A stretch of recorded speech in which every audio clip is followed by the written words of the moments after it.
You're listening to the Youth Critic Podcast on KHZ Network. Find us on Facebook at Decibel UNG Radio and find us on Twitter at Decibel UNG. If you like this episode, please leave a like and comment on our iTunes page at KHZ Network. The first time you saw a dinosaur? And now for the podcast. We don't really believe it. It's like a miracle.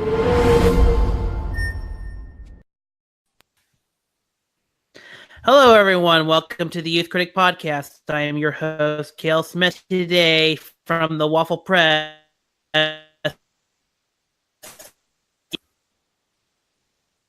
Hello. Hi. Diego. How's everyone today?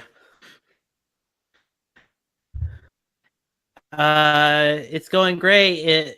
We just got done with a rainstorm up in Georgia. Oh, I'm sorry to hear that. It's very hot in Los Angeles. Yeah, things just got really humid. But other than that, we're good. Everything's good. So listeners, today we are going to be the newest installment in the Jurassic Park saga series, whatever you want to call it. Jurassic World Fallen Kingdom, not used with Jurassic Park Fallen Kingdom or Jurassic Universe. It's just Jurassic World Fallen Kingdom. So before we get into Jurassic World Fallen Kingdom, Diego, what are your thoughts on the series as a whole?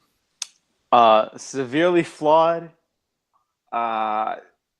They've never had a legitimately great sequel. Even Spielberg couldn't really pull it together, but almost all of them have remarkable set pieces. And I think that's a very underappreciated factor in almost every single one of these movies. Even I think the underrated Jurassic Park 3 has some pretty outstanding stuff, but not great sequels. But Jurassic Park is the reason I love movies. I don't know if people know that about me, for anyone who does know me. Because I love dinosaurs, and I wanted to be a paleontologist when I was a kid. And then I saw Jurassic Park because I love dinosaurs, and I was like, oh no, I want to talk about movies forever. And now I'm here. Same here. I loved Jurassic Park as a kid, and I thought the sequels were really good. But then, of course, as you grow older, they start to wear down. But the first one still stays the same. It's a hard movie to beat.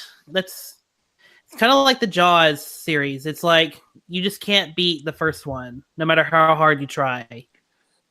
And I don't think they tried really hard as you and Matt Gringo discovered on the retrospective. As you and Matt Gringo discovered on your retrospective series for the Jaws series. But yeah. Yeah. If I could just say really quick, yeah, though, I think the Jurassic Park sequels are way better than the Jaws sequels, except maybe Jurassic World. Yeah, I still think Jaws 2 is an okay sequel, but yeah, at least the sequels are better than Jurassic World, because Jurassic World is just not that competent of a movie, in my opinion. And I liked it when I first saw it. I think, did you like it when you first saw it too? I did. I think everyone, like a lot of people did when they first saw it. I think it was just nice to be like, oh my God, another Jurassic Park movie? The park was open. Like, I think that's a great pitch. And then everyone got so excited. I went to a midnight screening with a group of close friends, and we all were like cheering and hollering with our theater. I saw it with the best possible audience. And then you see it at home, and you're like, wait a minute. Oh no. Oh no! Wait, no! Oh yeah. That was my experience too. Even though I didn't get to see it the Thursday night or just the whole weekend, I had to wait like till Tuesday to see it, and I still saw it. And I thought at the time it's like, okay, this is fine. I mean, it's better than Terminator Genisys.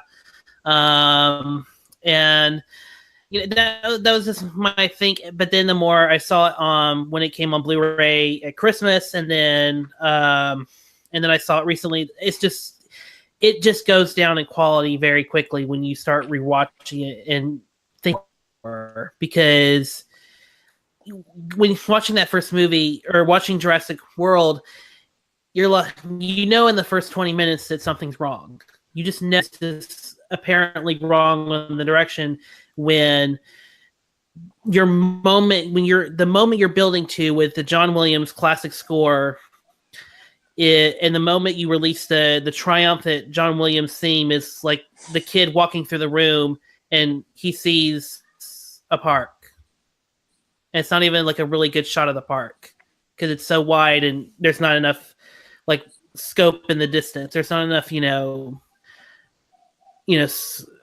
not enough scope in the distance to really see it that well. So, I mean, it's not really that amazing of a shot. So, yeah, I mean, the movie just looks like plastic, and Colin Trevorrow was not a very good filmmaker or screenwriter, as I'm sure we will discuss. Yeah. And we'll get to Trevorrow in a minute, but yeah, so that's kind of my thoughts on Jurassic World. Just to recap. So you go. I'm just gonna let you loose. What'd you think of Jurassic World: Fallen Kingdom? Sigh. It is very poorly written, and J.A. Bayona, I think, almost saves it. He is such a talented filmmaker. He's got his own set of issues for sure, which I could touch on later. But he's so good at like mining even the dumbest material for close to emotional resonance. And he sure as hell can orchestrate a set piece, because some of the stuff he does with a particular sequence with a gyrosphere had me on the edge of my seat when I thought I was going to check out of the movie. The third act, I know the second half loses a lot of people, and I genuinely am confused by that, because I thought a lot of that stuff was really remarkable, with like the haunted house style finale. Was just like, am I allowed to curse on this? Yes. Okay, like that was my fucking shit right there. Like, oh, I was in, man. I thought that was gonna save the movie for me. And then there's some stuff that comes in with the writing again and the weird, cynical nature of Jurassic World. I guess all Jurassic World movies are going to be like really dark and mean-spirited, but whatever. I came close to liking it, which is why it bummed me out so much more that I didn't end up liking it, because I thought I was going to hate this. And even more so, I haven't stopped thinking about it. And not even in a frustrated way. I'm actually thinking about all the things I liked from this movie, and my 1.5 rating that I left on Letterboxd might have been too harsh, because the stuff I like in this I really like, and I'm processing these feelings, and I actually think I need to see it again to like clarify some stuff for myself. But that's just me. This is interesting. Because I saw the movie a week ago at an early screening, the early review on on KHZNetwork.com.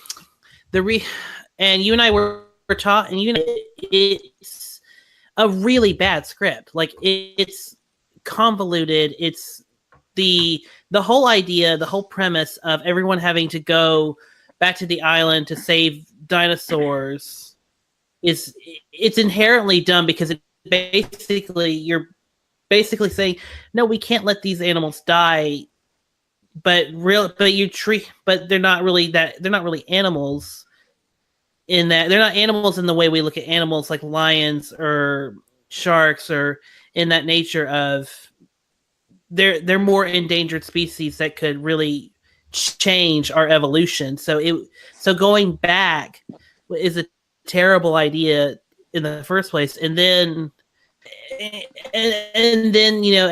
selling them off at an auction is an even dumber idea. So with all that in mind, you're right. J.A. Bayona somehow miraculously creates a competently watchable movie out of this, because of his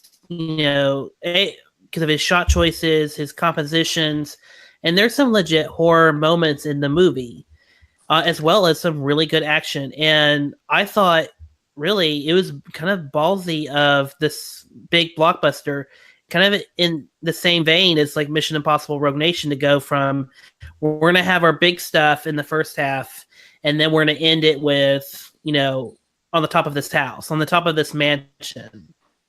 That's where we're going to have our final showdown climax. Not on this, not on top of a volcano, or not in the island. We're going to take it on top of this, this mansion. And that's where the final battle between Blue, between the two like animals are going to fight. The two main dinosaurs are going to fight. So for me, I think that's why it's jarring for people, because the island exploding to, oh wait, now we're going to have this whole big fight in this one area instead of it the other way around. And I think also by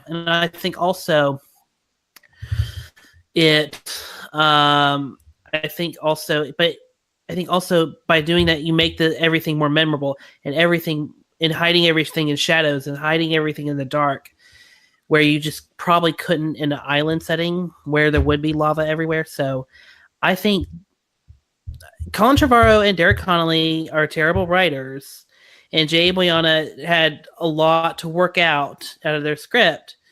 But I think the bold decisions they made along the filmmaking process is the reason why I still am willing to give it one more shot. I want to say something nice about Colin Trevorrow. I think he is even smart enough to recognize that the franchise needed to evolve from where it was. And I think this is a movie that actively pushes the franchise out of its comfort zone for better. Even though it doesn't all work for me. Like, I can't imagine myself ever loving this movie, but I could see myself warming up to things. I think this is going to be a great movie to like talk about with people, because it's very dumb and very dark, but the effective stuff is effective. Also, for better and worse, I'm just going to get it out of the way. My big problem with Bayona stuff, even when he like really hits for me, is that sometimes his emotional beats are very manipulative instead of like expressive. And this isn't always the case, but stuff like Monster Calls, I haven't seen that yet, because I remember watching The Impossible and not really being entirely on board with that. And when I saw the trailer for that, I was like, I don't know about this. And then there's like the image of like the Brachiosaurus on the island that everyone talks about, and I like hated that, because the movie doesn't allow these creatures to be framed as animals and like things worth protecting. They're treated as monsters the whole time. So when they go for those shots, they're unearned. And even though that's a Bayona problem, that totally wouldn't have been a problem in this movie if the script had allowed him to showcase these creatures as like actual living beings, So then later in the script also, when there's all these discussions about whether or not to save them, it's like, you and I understand animal rights in like the real world and like how animals are worth protecting, but we never see it like actively portrayed in the movie, because every time they're on the island, they're with the exception of the Brachiosaurus, when they land and when they escape, everything else tries to kill them. So it's like it doesn't land. I will say that's a great idea though. This whole concept, apart from my better judgment, ended up being filled with great ideas, and that's really weird for me to say about this particular set of writers. I'm working out weird feelings this week, and I don't know what to do with them. Oh, yeah, I feel your pain, and because I really was watching the movie, and like, hell, I was even like going into the movie like, oh God, how's this gonna, how's this cookie gonna crumble? But as I'm watching the movie, I'm like, these are some really good ideas. Making a comparison to dinosaurs, to animal rights and also And also, that's a really fascinating idea. Can we preserve dinosaurs in a way to where, humans and dinosaurs can coexist? But then again, the movie doesn't quite touch. More interested in the franchise plot, which is we gotta militarize dinosaurs. Which I don't know how you constantly feel about that, but I always have felt like that was the weakest part of both of these movies. That's apparently a Steven Spielberg idea. Steven Spielberg really likes this concept of dinosaurs as like war beasts, and I love Steven Spielberg, but I don't get it. And that's also like when they show images of these animals being auctioned off and stuff, it's like I'm supposed to feel sad, but there's no like precedence for this because we've only watched these creatures try to kill everyone, you know? But as for like where that idea stands in the franchise, I guess I don't know. You could do something interesting with that, I guess. This series hasn't done anything interesting with that, but I guess you could. We probably won't see that like take off in the next movie either because of who's directing it and rewriting it. But I don't know. In another universe or another like franchise down the line, maybe someone will do something with militarized dinosaurs.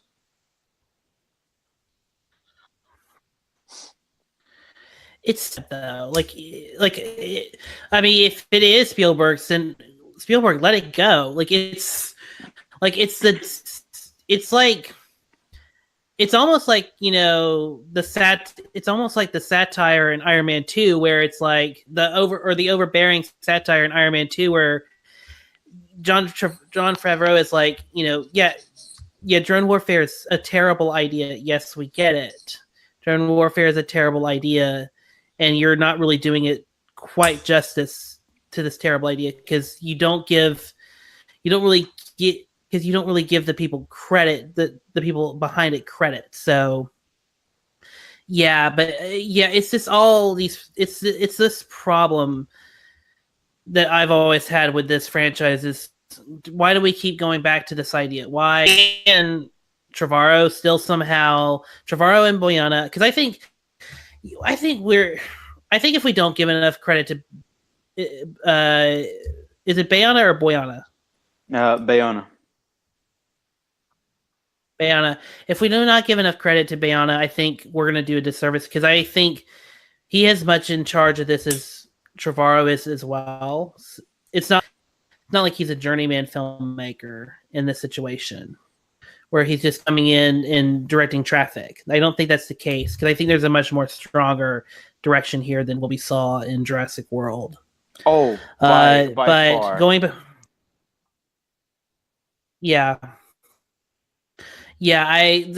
think we have to. I think we're going to have to credit them both here for the decisions made for Jurassic World: Fallen Kingdom, because really for me, I think the direction is what makes the movie watchable. It's what makes it more than watchable. It makes it almost solid because the dialogue is still terrible. The characters are still one-dimensional, and but you know what?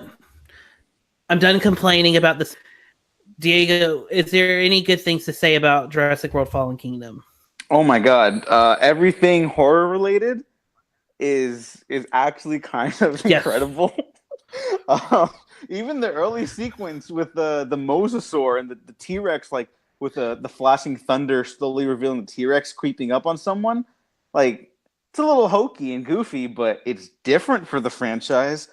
It's really exciting in a weird way, and I thought, oh my god, did he do it? Did he just pull off like a Trevorrow and Connolly script? Not entirely, but that's not really Bayona's fault. He directs the hell out of this thing. I think some of the CG moments get away from him, like the infamous like T-Rex roaring in front of the volcano shot. Like, what are you even supposed to feel about that? It's so weird, and like it's supposed to be cool, but it's like not because it just comes out of nowhere. But really, that finale is just like, oh, it's so good. I haven't stopped thinking about that specifically entirely. Like from the opening shots of the girl walking along the roof and looking down, seeing all these like vans and SUVs and Cadillacs like pour into her mansion with all these like corporate suits like just waltzing in, and that was like the way the camera was moving around. That was crazy. I was like, holy shit! What this guy pulled this movie out of this script. Jay Bayona could basically do anything, is what this movie proved to me. Whatever you give him, he will do good with. Yeah, that's what I took away from it too. Is he creates really good suspenseful horror. I mean, I know it's a little hokey, but I mean, the scene where Macy is like in the bed and the Indoraptor. I also coined it as the eye raptor. The eye raptor is like coming towards her and claw. Yeah, it claws toward and it's a legitimately terrifying moment, even though script-wise, it's kind of out of character of Massey because we've seen her like move around the house and be able to like kind of run around like Newt in Aliens. But for this moment, she's just gonna, cowered on top of a bed under a bed sheet. But yeah, but yeah, that's the thing is that, really good here. And I think my legitimately favorite moment in the movie is actually probably the most hokiest moment in the movie, and probably the most like Roger Corman's, Stuart Gordon, all guys that, make movies for that Red Letter Media show, Best of the Worst. It's the moment where like Ted Levine like tries to like tranquilize the Indoraptor and he's gonna like pull a teeth from it for his collection, and the Indoraptor's just like, audience, I got this. You've been waiting for this. I got it. It's a silly schlocky moment, but the Indoraptor's just like winking at the audience the entire time, in the crowd, of the press and promo screening of everyone just going, oh. I mean, that's my favorite. That's probably my legit favorite moment in the movie, is that schlocky moment where it just, in that movie, for me, it turns into a schlock fest entirely. I don't know how you feel about that, but for me, it turned into a complete schlock fest in the best way. I don't know how I feel about that moment. I wasn't crazy about it, but the introduction of the Indoraptor, like, I think this is just across the board the way Bayona uses like lights and shadows to like create these really striking images of the more monstrous looking dinosaurs, the one we identify like with tooth and claws as like the bad ones, quote unquote. He nails it like across the board. And yeah, he knows what you're waiting for. Like, he knows the audience is waiting for that big moment when this big new dinosaur is going to get unleashed. So he kind of tries to play with you. I don't know how successful he is with that, but I appreciate that.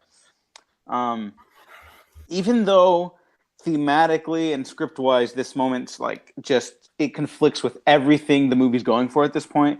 When the Baryonyx is tunneling through the lava to get Claire and the Justice Smith's character, I can't remember his character's name, but I liked him in this. I know his comedic stuff didn't land with everyone, but I liked him.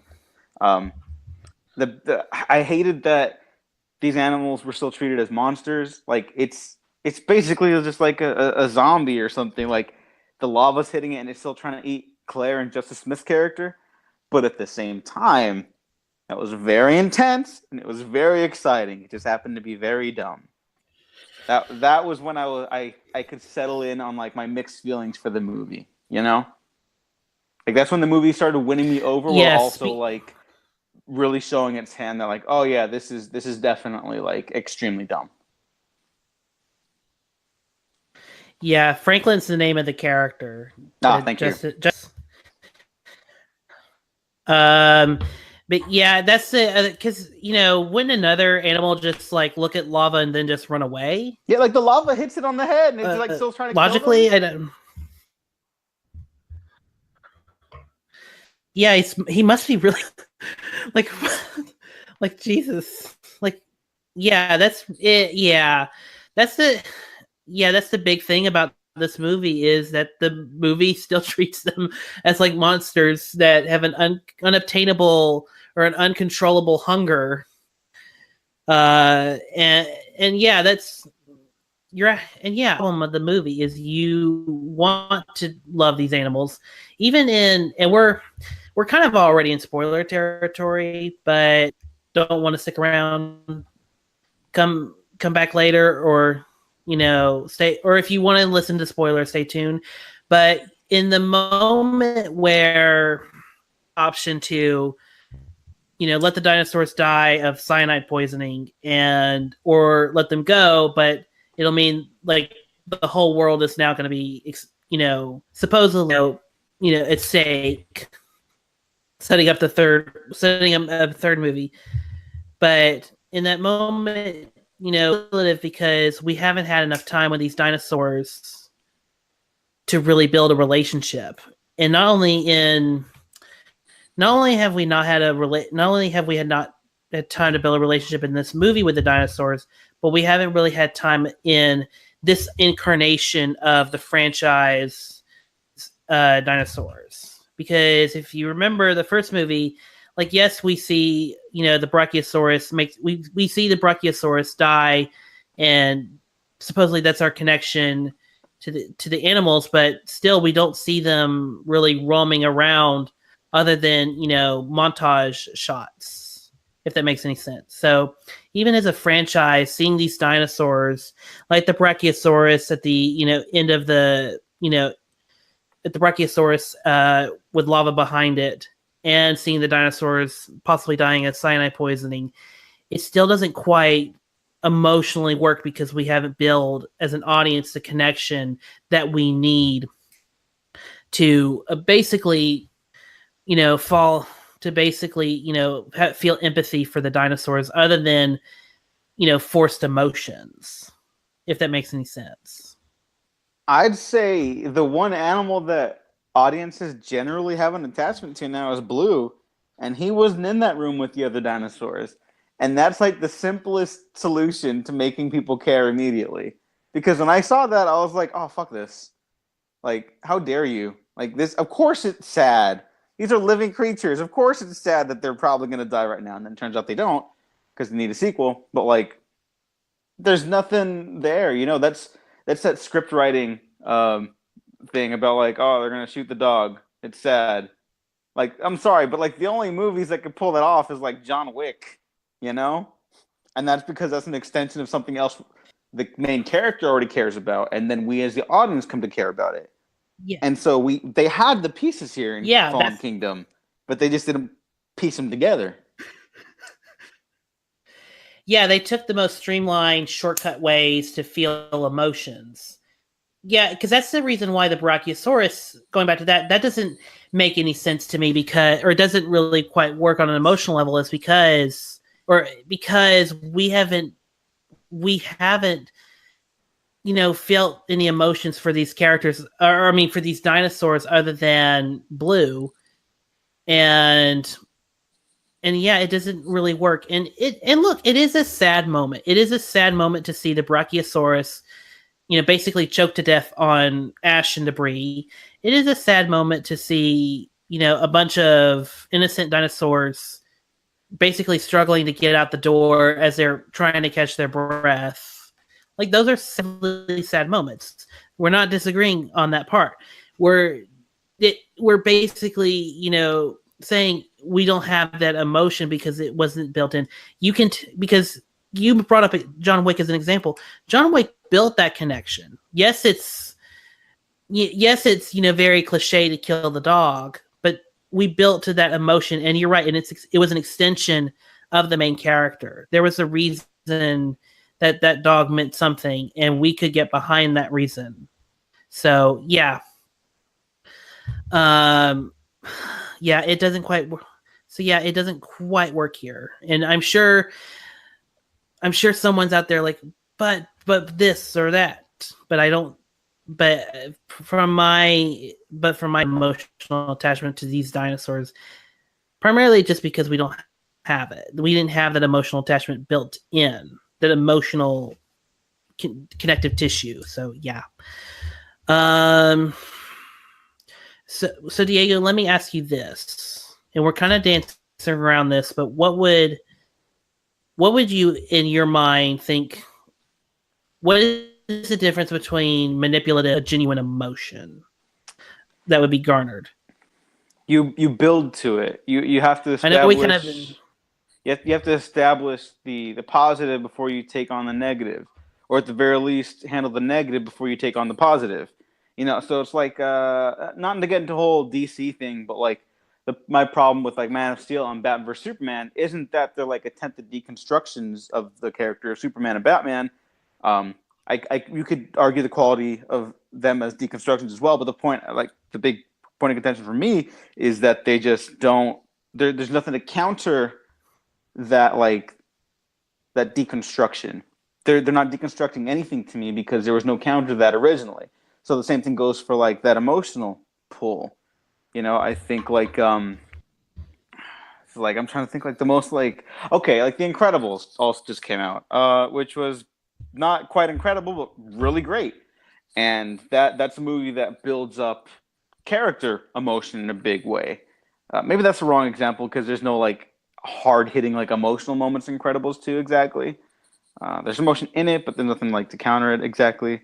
I guess the point I'm making is that like there needs to be a fully realized like emotional core to a story like this, and there are beats. I think that's the thing. There are beats, there are plot points, and character moments where things strike them certain ways. It wants the audience to feel one way, wants the audience to feel another way, but there's nothing like holding it all together. There's nothing tying it together. It's like if you had a bunch of lumps of cloth and you put them all together and said that was a blanket. It's not a blanket. It could be a warm pile of cloth, but it's not a blanket. So don't tell me it's a blanket. It's fine that it's a warm pile of cloth, but it's not a blanket. And I think that's where my issue is. It's not a blanket. It won't. Yeah, it's not a blanket. It won't. Well, in LA, you'll do fine. You could sleep with every window open in the house, half naked, and it's really hot. I understand. We can't. In Georgia, we cannot leave the windows open because it's just too humid. Oh, okay. We can't do it. But so I have an interesting proposition. Okay. Is Blue this franchise Caesar? No, no, not at all. You know what? I would say that I think they want that to kind of be that, because I think this is the closest thing a Jurassic Park movie's gotten to a Planet of the Apes style movie in terms of nihilism and ideas, but no, not quite. Caesar is a fully dimensional. Not even as a poor man Caesar? No, this isn't even discount 99-cent store Caesar. I think this is Old Yeller. I think Blue's going to die in Jurassic World 3, and then it's going to be very sad. And of course it's going to be fucking sad. It's a pet animal. Of course it's going to be sad when this thing dies. But, like, I don't think it has that that level of depth to it. Okay, Diego. Well, here's the thing, and you might find this quite cruel for me to say, but to me, Blue is like the only character that's like the most developed out of this whole franchise, because she goes from basically this captive animal that has a pack, and she sees her pack die from soldiers and the I-Rex, and yes, I'm going to call it the I-Rex because That's what they want, because that's the joke of that movie. And for her, she's the last of her kind, and she is smart enough and she's capable enough to realize that, she wants to be free. She wants to be her own. She wants to live. She wants to learn to adapt like her other dinosaur counterparts. And for me, that's quite interesting, that a character that doesn't really speak at all, at the end makes the decision to go from, you can be with Chris, or I guess Owen, Grady, and Claire, and be protected, or you can risk everything but be free, but not be a captive. I think that's an interesting choice that the franchise makes, and I really kind of want to see more of where that goes. But I just had to throw that out there because all I could think of at the end of this movie, I'm like, are they really trying to pull like a Caesar out of this one character, out of this Velociraptor? I don't know how you feel about that, but I have mixed feelings about how they left off with Blue and Owen and Claire and the little girl who's a clone. We're in spoilers now, right? So I could just say like that was a thing that happened. Oh yeah. All right, okay. Well, really, the movie throws it out there, but does that really matter to anything? It could have worked. Again, if it was more for than just like 2 scenes, it could have worked. They tried to set it up earlier in one half of a scene, and then they come back to it later when they need exposition, and then they come back to it one more time when they try to tie it up thematically. But there's nothing in between those moments that actually like works or builds upon it in any way. It just kind of, they toss it out once in a while. So that's like the issue with this entire script for me. But as for the Blue thing, I guess it's kind of touching or trying to touch on like this idea of like these creatures are, that's nature, that you can't control it, and we just have to learn to live alongside it now at this point. So it's a little odd that Blue runs away, in my opinion. I don't know how I feel about Owen having kept Blue if she decided to stay. So it's like, because she's a Velociraptor, I have a bunch of conflicted feelings about Blue as well, because it's like those were the kind of the definitive bad dinosaurs up to a certain point. So that might be on me. Up to a certain point in the franchise, those were like the quote unquote bad dinosaurs, and then they made her good because Velociraptors are cool. Of course they're cool. They're Velociraptors. They're awesome. And I don't know, man. Like that's a weird beat that I for sure need to watch again before I try to explain more about how I feel. But it's weird, and I don't know if it works, and I don't think it does. It's weird. This entire series is really weird now. It is, but it's kind of a good weird, because I've been wanting the franchise to do something different, and for so long they've been just like confined to the island, because if they had pulled like, and the franchise, and granted Lost World did send a T-Rex through San Diego, but if they did more than like that, it would just, the budget go over, and then everything, and then now you would have War of the Jurassic World. You would have, or War for the Jurassic World. You would have basically an actual Jurassic sorts have taken over, and to an extent that sounds depressing, and also it's also like hard for the writers to go, well, how do we wrap that up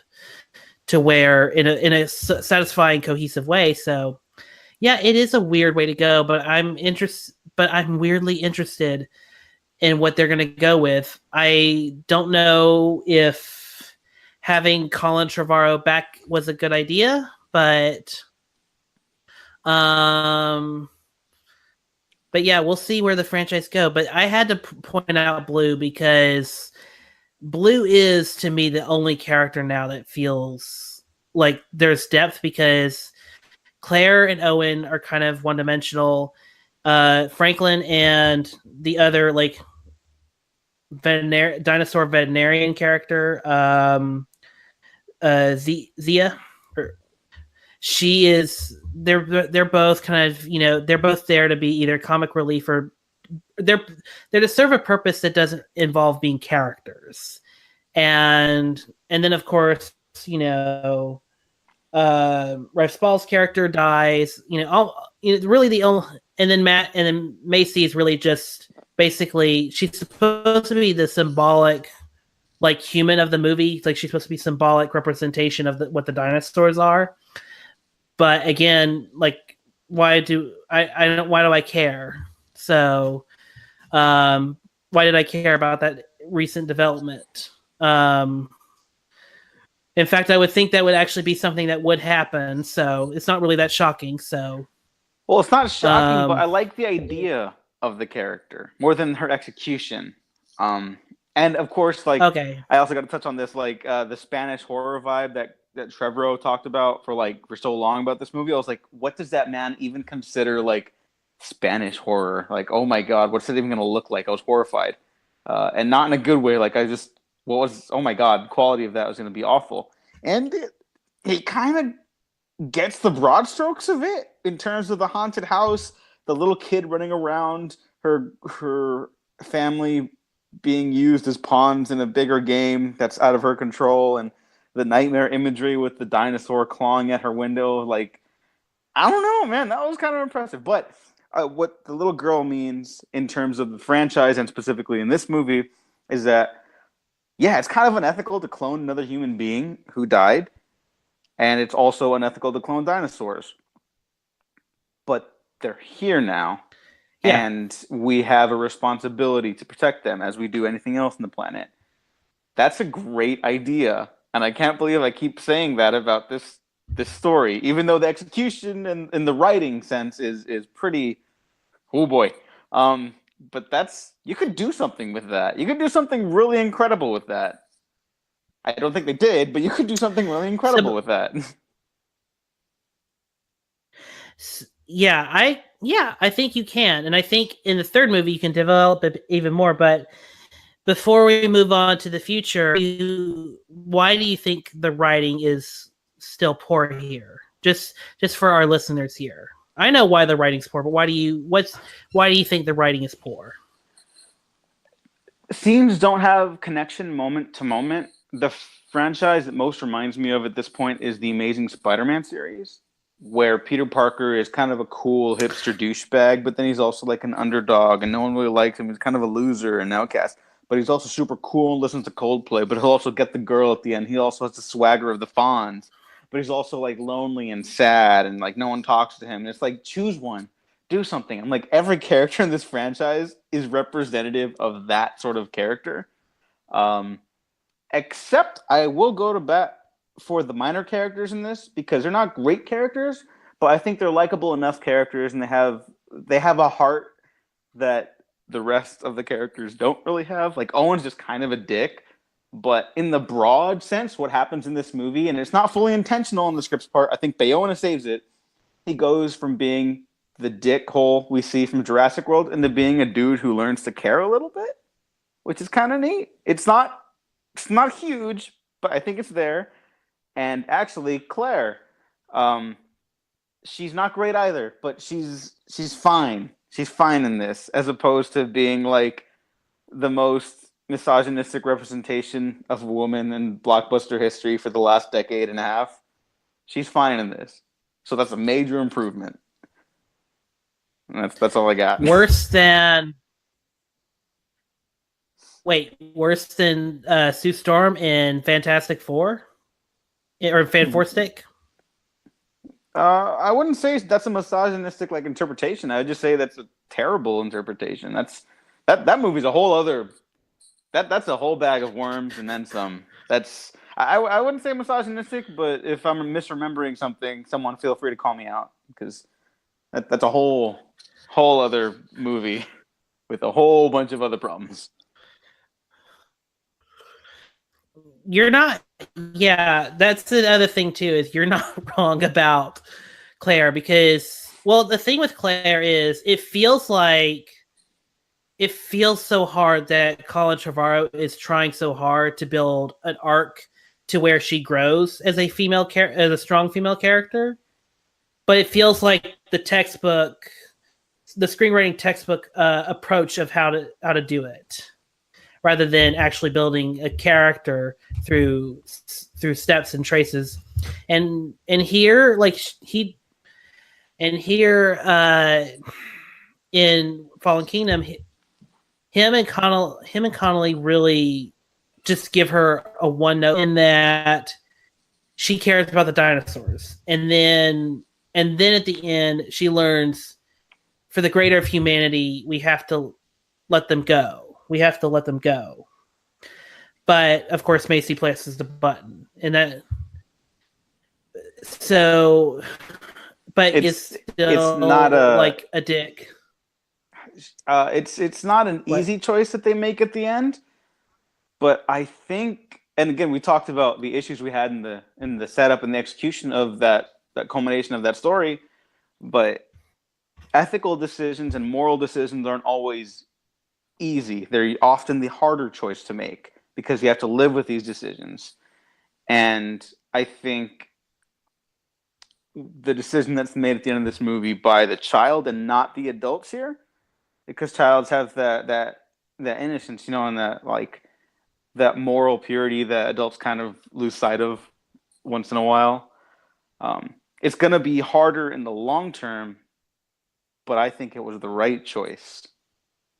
And that's really cool that that this movie went that direction. And I still can't believe this movie has so many good ideas. What the fuck?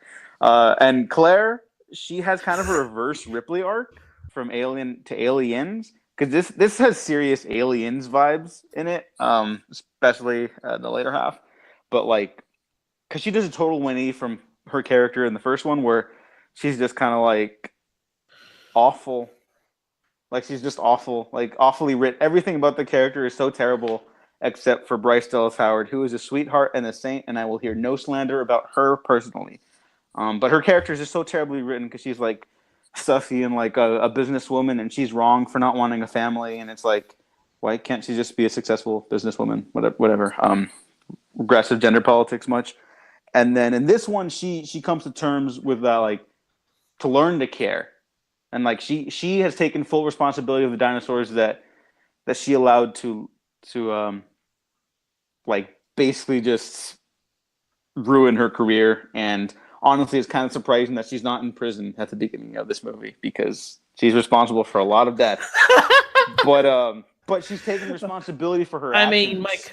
And that's kind of a cool way to reintroduce the character, who was definitely a mixed bag, to say the least, for a lot of audiences. Well, I mean, in the first movie, are borderline sociopaths, because Claire has completely forgotten about her assistant that her nephew saw get brutally murdered, and at the end of all this destruction and all of the mayhem and being surrounded by people who are injured, and kind of in this first aid warehouse or Red Cross warehouse with all these people, she's like, what do we do now? And then they kiss in the middle of all this people who are going, oh my god, we are so suing everybody here. Yeah, you're right, she should be in prison. But no, the movie tries really hard to reintroduce the character as someone who does care about people and does care about things, and is more determined and it has more agency. It's like Colin Trevorrow and Derek Connolly learned a lot from Jurassic World, but not enough. Yeah, no, not enough. Yeah, but I think that's the main difference between a Colin Trevorrow movie and a J.A. Bayona movie. It doesn't matter. Well, it does matter what's on the page, but in the broad sense, let's just strip it down to its basics. On the page, a good director and a good production team and a good cast and crew can make a not great script into a great movie. It's very hard to make a bad movie from a bad script unless from a good script unless there's like a lot of other factors in place, right? I mean, anything can happen during movie production. Just generally speaking, you have a safer bet if you got a good script. But and Colin Trevorrow has he has no self-awareness of what he puts on the screen. I feel because, like you said, the end of that movie, that's an awkward place to have your heroic kiss and walk off into the sunset together. And he doesn't really like acknowledge what he's putting on the screen is like really fucking tonally bizarre. Jay Bayona's in full control of what he's putting on the screen. He knows exactly what he wants to get out of it, for better and for worse.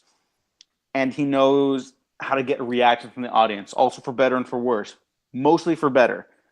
And I think that's why the more I talk about Jurassic World Fallen Kingdom, even though I'm not a huge fan of it, I don't even think I like it that much, but I would say I'm liking it the more I talk about it, which is insane to me, and I've got stuff to process. I'm willing to bet in a year's time you are going to basically... Don't scare me like that. I don't know. I'm getting that sense that you like this movie a lot more, and then which is gonna be interesting because now we're going into the third movie in like 3 years from now, and we're gonna have all these expectations of what this like act will be, and then we're gonna go. Should have stuck with either a new director or Bayona.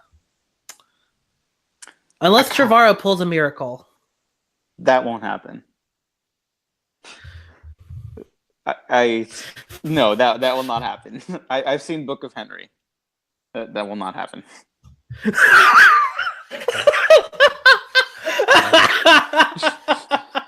Oh no. Yeah. Not the Book of Henry. I think it would be really cool if you got another director of Bayona quality to direct that movie. They don't even have to write it at this point. Just get someone who knows what they're putting on the screen means something. Because I feel like he kind of missed that portion of film class, which is all of it. Yeah, you missed... Well, you missed all of it, Trevorrow. Did you go to films? What was your film school? Like, what did you do?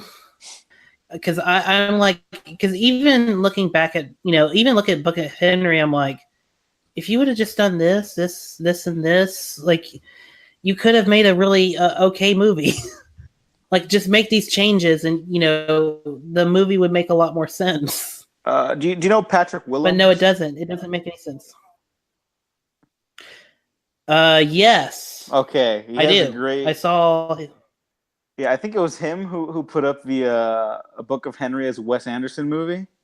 Someone did that. I don't remember who. That might have been someone else. Oh no, Royal Ocean Film Society put up a video about the Book of Henry and pitched it as a Wes Anderson movie, and that would make that movie so much better.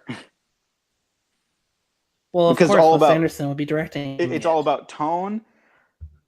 Understand what you're presenting. Understand the implications of what you're putting on screen. Understand like thematic intent. Understand the power of the image.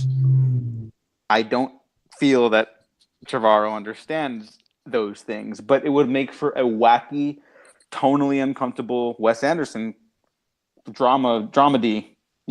So. But he plays it straight, and it's weird when he does that. So I don't know. I'm not looking forward to Jurassic World 3. So it's no. At least they got a woman to co-write it, Emily Carmichael. Yes, and I'm happy because I think men and women should both be allowed to equally write not great summer blockbusters. I don't mean that like it's a total dig, but I did watch Pacific Rim Uprising, and more power to her for getting another gig. We need more women writers. We need more women directors, actresses, cast and crew, all across the board. but I'm not looking forward to her screenplay Everyone, either. So. yeah, I mean, here's the thing: everyone are bad movies, mediocre to bad movies, and then everyone deserves to make good to great movies. So, yeah, as far as Jurassic World: Fallen Kingdom, my stance is it's a really good schlocky movie, particularly in the second half, because I don't know, I love all the Lockwood Estate scenes. Like, I love it. Even at the beginning, I really liked it. But all the island stuff, I'm like, we're only on the island for like 20 or 30 minutes max. And then it blows up. And then we see a Brachiosaurus, die of a horrible death. In the midst of a beautiful sunset. That scene could have been so good if there was just more padding on the story. Because Bayona would have filmed the shit out of the rest of that. But like it's like almost there. I think that's what's so frustrating about it for me, is that like I came so close to like liking it out of the theater while also being insanely frustrated at the really, really badly written parts, which is most of it. It's like for everything I like, there's like another 5 to 10 things I didn't like, and so but the things I liked, I really liked, and so I'm at war with myself right now. I'm torn. Well, what else is there to say about them? Oddly enough, I'd still recommend it to people who are curious. If you weren't curious, I still wouldn't recommend it. I don't even think I'd recommend it to people who didn't like Jurassic World that much still. Just because the quality of the writing is so not very good. And I appreciate it being different. At the very least, it's a Jurassic Park movie that feels different for the first time since the first movie. And the set pieces are incredible. The Indoraptor is actually kind of cool. Way cooler than the Indominus Rex. Mostly because there's an actual presence to it, and it's actually like scary. And that's like all Bayona. So Team Bayona forever. I hope this guy continues to get as much work as possible, whether he wants to work on the lower budget side of things or the bigger budget side of things again, because just bravo. But just incredible job with not incredible material. So I'm very happy for him. Yeah, I mean, look, I'm excited for David Fincher's World War Z sequel. But I wonder in the back of my mind, what would J.A. Boyana's movie been like if he was still directing that movie? So I wonder that a lot. Because he was going to direct it for the longest time. Yeah, what happened? I don't know. This probably was either the studio didn't want to move that June 2017 release date, which would have conflicted with him doing A Monster Calls, but I really don't know. Either way, I'm excited and hopeful that the David Fincher sequel still happens. I hope that happens, because David Fincher needs to do more bigger. I like his crime, like mid-budget level crime thrillers, but I would love to see Fincher tackle another big budget movie and it not be taken away from him in post. Alien 3 is really good, everyone. It is, but it's still not the perfect version that we probably would have gotten if things were better, if things were different. Yeah, that's now. True. But so with that, where would you want to see the franchise go instead of Colin Trevorrow's poor man's Planet of the Apes, Caesar-like trilogy? Honestly, I think the overall structure of this trilogy is fine. I don't mind Mad Max Dinosaur Road if that's where it's headed.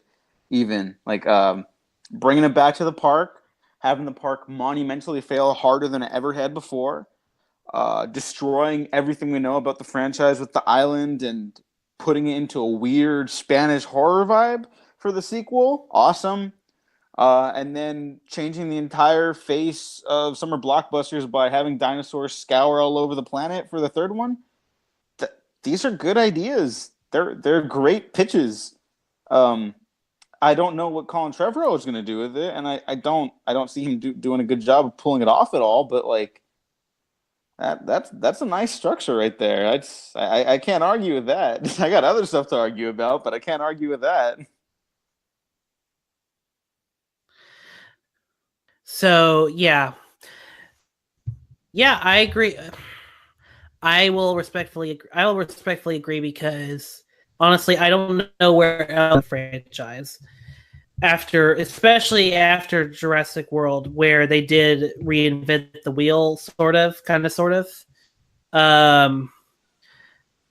But I don't know where else to go, and I think the path they're currently on is really good.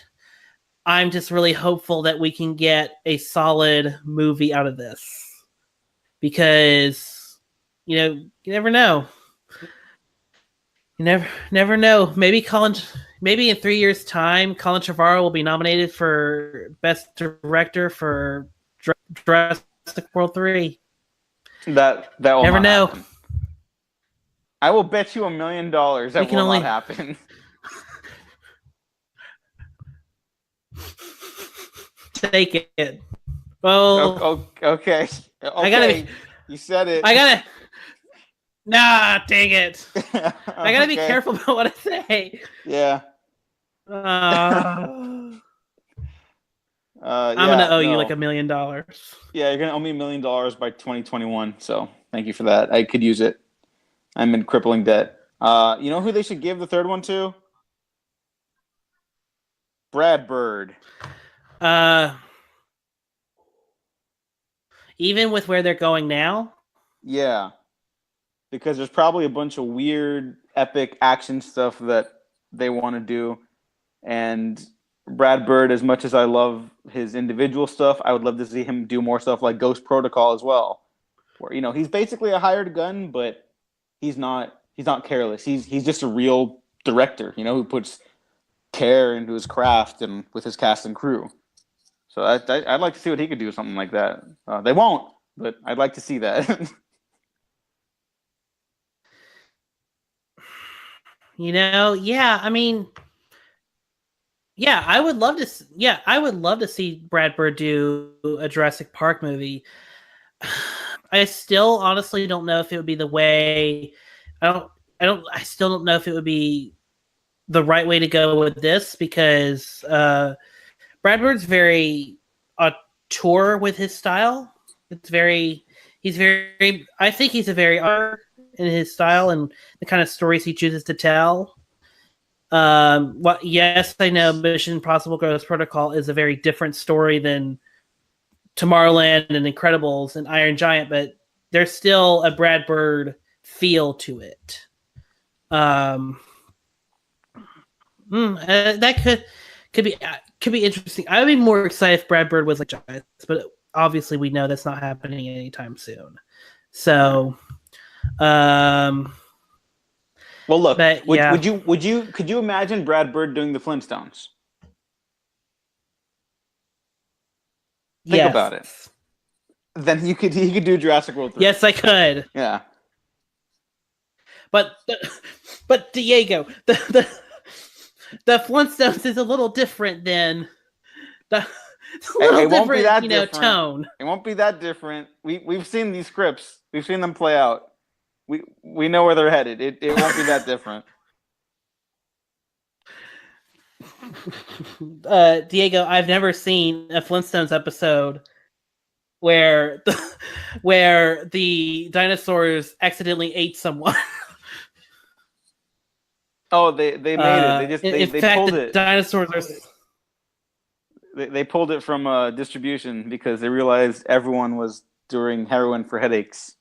So then they wrote it, and they're like, "No, that's bad. Wait, you shouldn't do that." Oh, okay.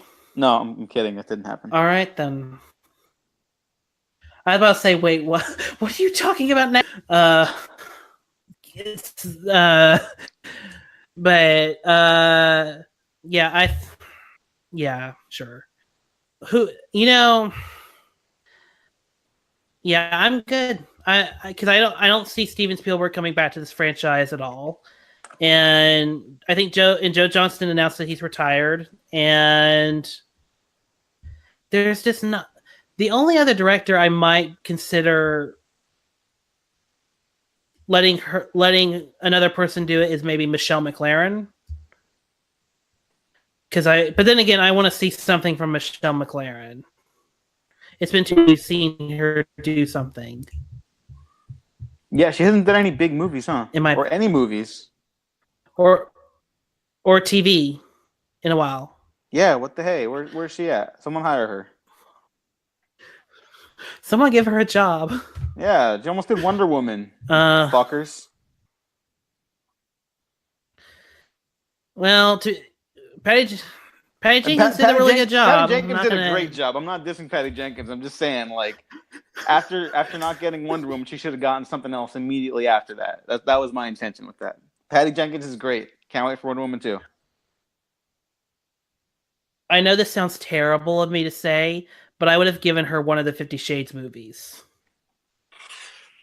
I know that sounds terrible of me. No, you could tell. Again, this is another franchise. But I think something interesting with. Hypothetically, yes.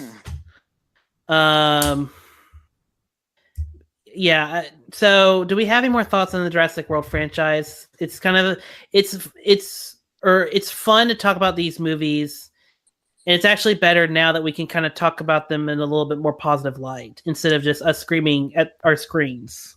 I don't know if I have anything more to add than what I've already said today, and I don't think it was fun to talk about Jurassic World until Fallen Kingdom, because Fallen Kingdom's got a lot going on and a lot of really fascinating techniques in terms of filmmaking. So even though I'm not fully on board with the movie, I'm going to like talking about it.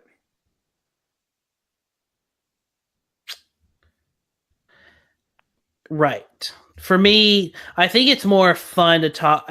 When I mean fun talking about Jurassic World, I mean it's good to get the anger out, get any resentment out, like get it out, like let it out, like and honestly, I think our resentment towards Jurassic World did actually make some changes, because I personally do think Fallen Kingdom. There was a lot of things changed because of that. It wasn't like, I don't think Colin Trevorrow is ignorant to the problems he's had with his movies.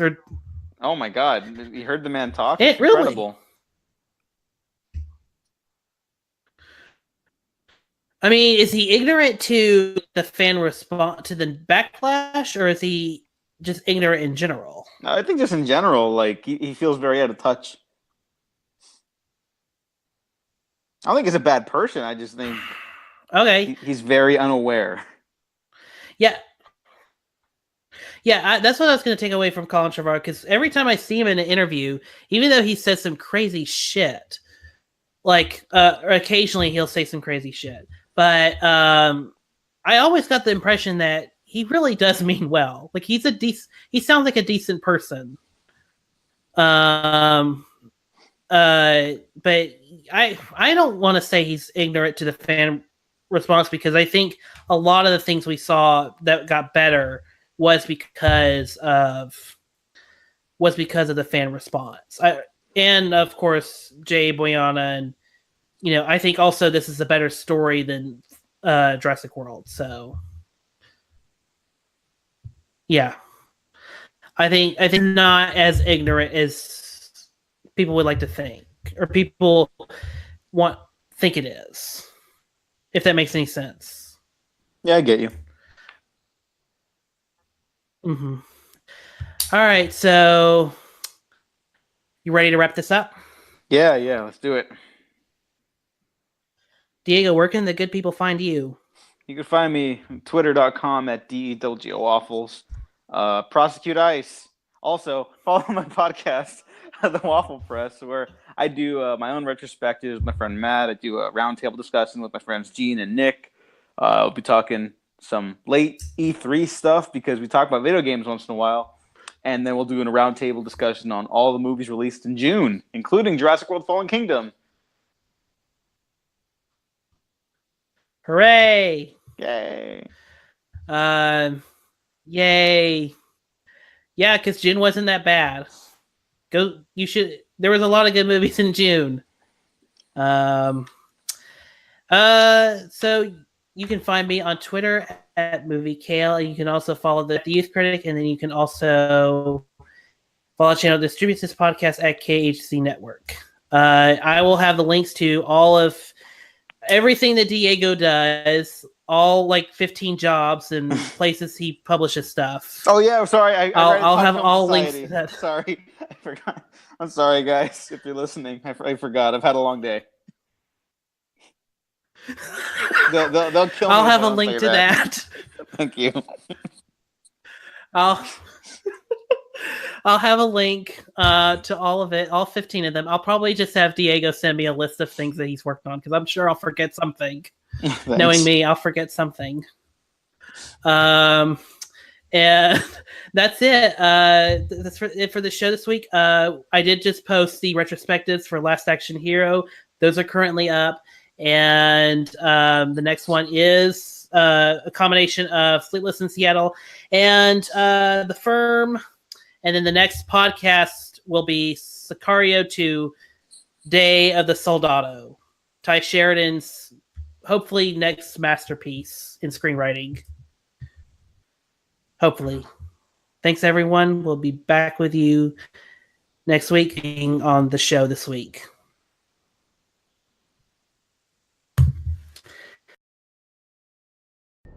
Something's coming. It's the T-Rex. It's the T-Rex. It's not a T-Rex.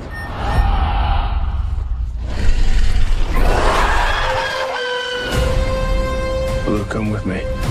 You know you can't stay here. Jurassic World, The Island. You're all right. Easy, girl. All of that is in the past.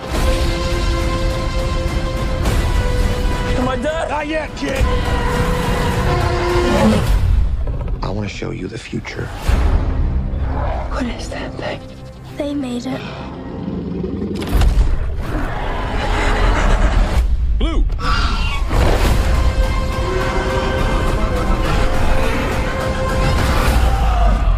You need to get us out of here.